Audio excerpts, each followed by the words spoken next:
Welcome to the Greek God Project, where I'm trying to build the physique of a Greek god. Today is episode 1. I'm going to be going through my physique going into the Greek God Project. I'm going to go through a full day of eating, including what supplements I'm taking. Enjoy. Today is a very exciting day for the Greek God Project.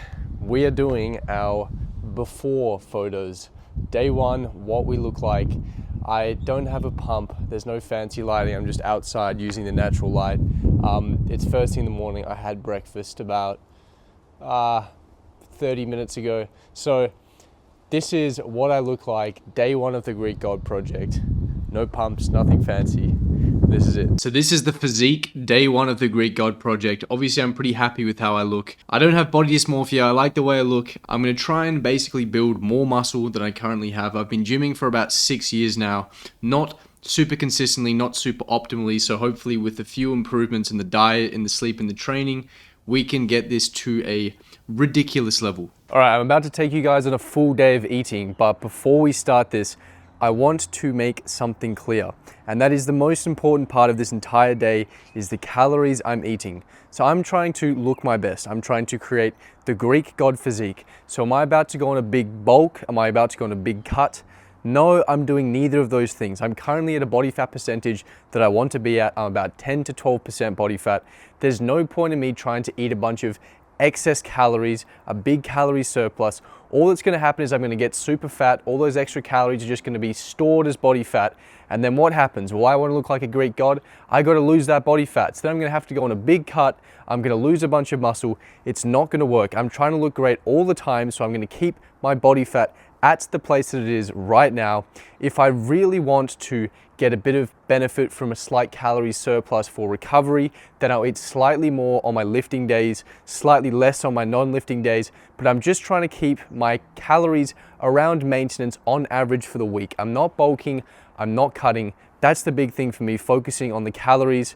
Other than that, we're going to go into all the nitty gritties of what I'm doing, the protein, the micronutrients, the meal timing, all of that. But the big one for me is staying at maintenance calories on average. I might eat slightly more on my lifting days, slightly less on my non-lifting days, but that's what I'm doing. Enjoy the full day of eating. First thing I'm doing when I'm waking up is I'm eating breakfast. The reason is it's your first chance to get some muscle protein synthesis going. So that is exactly what we're doing. We're trying to get some protein in here.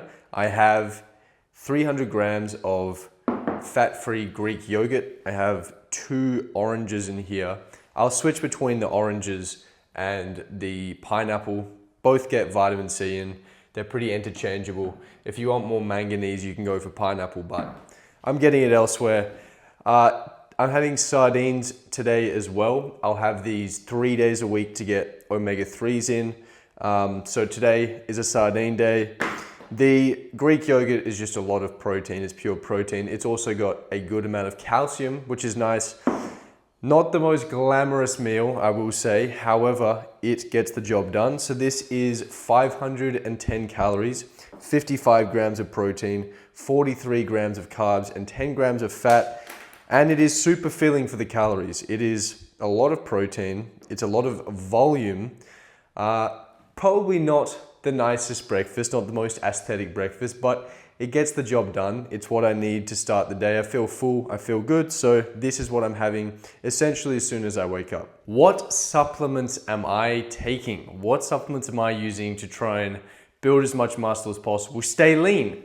Well, I don't really try and overdo it on the supplements. I try and keep it as minimal as possible. In terms of a multivitamin, anything like that, I don't worry about that. I get all of my micronutrients from the foods I eat. I'm very meticulous, I'm very particular about the foods I eat so that I don't have to worry about my micronutrients, so we don't have to worry about multivitamins or anything like that. The only real supplement I am taking is creatine. So creatine is going to help give you energy throughout your workouts. It brings a bit more water into the cells, so you hold more water in your muscles, so you have a more full muscle look. It slightly helps building muscle. So creatine is the only real supplement that I do take. I take 15 grams a day, approximately 10 to 15 grams. Works well for me. I really like it. It's the only true supplement I take. The way I take it is I open the bag, I grab the scooper, I do a little dry scoop, A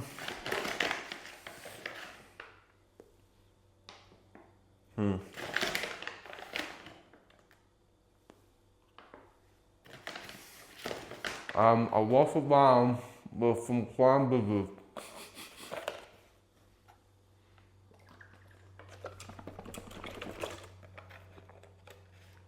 Oh, that is vile. I wash it down with pure 100% unsweetened cranberry juice. The reason I'm doing cranberry juice is high in iodine, which is good for thyroid function, and it's quite hard to get in the diet. So if I don't have cranberry juice, I'll just use some iodized table salt. What are these two things? First thing we have here is matcha powder. So I don't generally drink coffee. If I'm drinking caffeine, I will get it from matcha. I don't drink this stuff every day. I try to drink it every other day so that I don't build up a tolerance, so I don't build an addiction to caffeine. When I'm not drinking caffeine, I'm taking nicotine gum. I'm not smoking cigarettes or doing Zins or anything like that. I'm taking nicotine, a 2 milligram piece of nicotine gum. I'll have that 2 to 3 times on my nicotine days, but I'll cycle between caffeine and nicotine, so I'm not building up a tolerance to either, not building up an addiction. That's really it. So essentially just creatine in terms of my supplements. I guess you could consider caffeine and nicotine to be supplements, performance enhancers, but it's basically just creatine. I'm not one of those people who has 50 different pills that I take every day. I try and keep it as simple as possible. The less moving pieces, the better for me. I make sure I get all my micronutrients in with my food, hence why I drink things like cranberry juice. That's basically it. Not a whole lot to it, not very complicated, quite simple, just the way I like it. Meal number 2 we have here is a bit of a beef and rice situation going on. In terms of the beef, I'm eating whatever beef we have from the cow that we bought. So right now I'm on the silver side. We're lower on supply. So the silver side's pretty good actually. It's quite a lean cut of meat. I basically just chuck it in a pot and boil it for an hour or so, and then it's ready to go. It's pretty nice, pretty tasty. The rice though, let me tell you about this rice, because this rice has changed the game for me. So I was looking at what my micronutrients were doing for the day, and I was noticing a commonality, and that was deficiencies in vitamin K and in folate. So I was thinking of, first of all, how do I get more vitamin K in? One of the ways I could get more vitamin K in was through spinach. The problem I have with spinach is super high in oxalates, which prevent the absorption of things like calcium, things like magnesium. So I didn't really want to do spinach. What I found was a good option was the broccoli. So I added some broccoli to the rice. Then I had to figure out, how do I get more folate in? Because folate was another one that I was struggling to get. So the solution to that was the black beans. The black beans are super high in folate. The other great thing about black beans, not only do they have a fair bit of nutrients, things like magnesium and manganese, but they have a bit of fiber, so they're quite filling. Beans have a bit of protein. Rice has a bit of protein, a little bit. However, individually, they're incomplete protein sources. They lack the required amino acids to actually build muscle. However, when you combine rice and beans, it creates a complete protein source that can be used to build muscle. So it just makes the rice a little bit more anabolic. To make it taste a little bit better, I'll add some chili flakes. I might add some taco seasoning. But this has changed the game for the rice for me.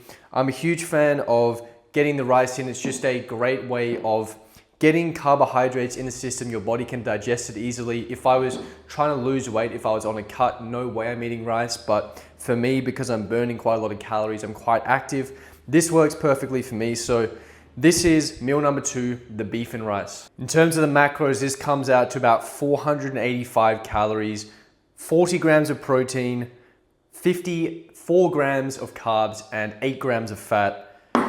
Actually, not a super calorie dense meal. Quite a lot of food here, looks quite good, tastes really good, but not a whole lot of calories, enough protein to stimulate muscle protein synthesis.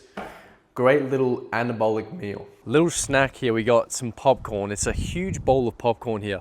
There's only 200 calories. popcorn is super low in calories, got a bunch of fiber, it's very voluminous, got some carbs in here. Snacking on this about 3 times a day. Definitely a staple in the diet, absolutely spamming the popcorn. Love this stuff. So yeah, I'll probably have this 2 more times after this today. Meal number 3. We have basically the same thing we had meal number 2. I've thrown in a carrot here. The reason I have a carrot is carrot has vitamin A, which is kind of hard to get. Pretty easy to get with the carrot. It's got a bit of fiber in it as well. We've also added an egg.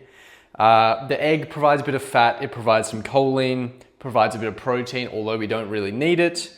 And then of course it's more of the beef and rice. I don't think I explained why I have the beef last meal. So the reason for the beef is it has iron, it has zinc, it basically has all the nutrients under the sun. It's super nutrient dense. If you get a lean cut of meat, then it is super high in protein, super low in fat. Just an absolute superfood. I always have the beef in my diet. It's always a staple. It's why I bought an entire cow, because that's a lot of beef to get through. So deja vu, pretty similar meal to last time. I really enjoy this, packed full of nutrients, great amount of protein, dense meal and only 600 calories. So I'm gonna go smash this and then I'll see you for the next meal. Oh. By the way, if you care about macros, it is 600 calories, 48 grams of protein, 58 grams of carbs, and 14 grams of fat. So there you go. So you probably see a bunch of macro numbers on screen when I'm showing my food. Do I really care about the macros? Not particularly. The things I'm looking for is the amount of calories I'm eating in a day and making sure I'm eating at least 30 grams of a complete protein source in each of my meals. I'm trying to get in about 4 to 5 meals a day with at least 30 grams of protein. Trying to space them out about 3 hours apart at least. That's about it. I don't really care how much fat, how many carbs I'm having. I would like ideally to be getting at least 60 to 70 grams of fat a day just for my hormones. But other than that, I don't really care whether I have more fat or I have more carbs. I like carbs a bit more just because fat is a little bit less filling.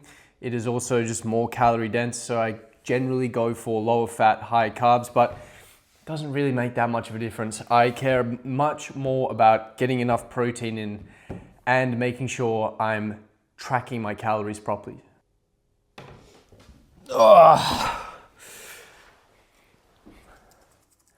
I'm progressive overloading the chili flakes.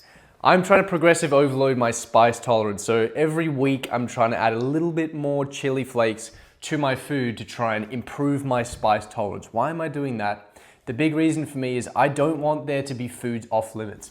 If I'm in different countries or if I'm in a restaurant that is serving foods that I think I would like to eat this, but I can't because it's too spicy, because I can't handle it. That means that there's foods that are off limits to me. I don't like that idea. I don't like that concept. I want to be able to go anywhere and eat any food that I want to, that appeals to me, to go to any restaurant and eat whatever I want. I don't want the spice of a food to prevent me from eating what I want. So for that reason, I'm trying to add a little bit more chili flakes to my meals each week to make sure that no food is off limits, off the table. I'm currently at 6 grams of chili flakes a day. I think I'll do this for 2 more weeks and then up it to 9. The other good thing about chili flakes or just spicy food in general is it just slows down how quickly you eat, which makes you feel more full. If you're rushing through your food and eating it pretty quickly, it's a lot easier to overeat. So if it slows you down, you're gonna feel more full and it's probably gonna prevent overeating as well. So if you're trying to lose weight, chili flakes is actually probably a pretty good thing for that as well. But the main reason for me is just to make sure I have all the food in the world unlocked. Recent addition has been this cocoa drink that I've added. It's very low calorie, it's about 40 calories. Tastes delicious, just tastes like hot chocolate. I have about 3 of these a day. It's basically just a cup of almond milk, a tablespoon of cacao powder, and about a teaspoon of stevia. So almond milk, it's got some healthy fats in it, but you know, a cup of this is about 35 calories, so very, very low in calories. Cacao powder, also super low in calories. Cacao powder also has quite a good amount of nutrients, things like magnesium, which is good to see, and then stevia is just basically 0 calories, just makes it sweet, makes it actually taste good. So I'm smashing down about 3 of these bad boys a day right now, really enjoying them. Not sure whether it's just a phase I'm going through, but been really liking them. Meal number 4, the last big meal of the day, we are having, drum roll please, the exact same thing.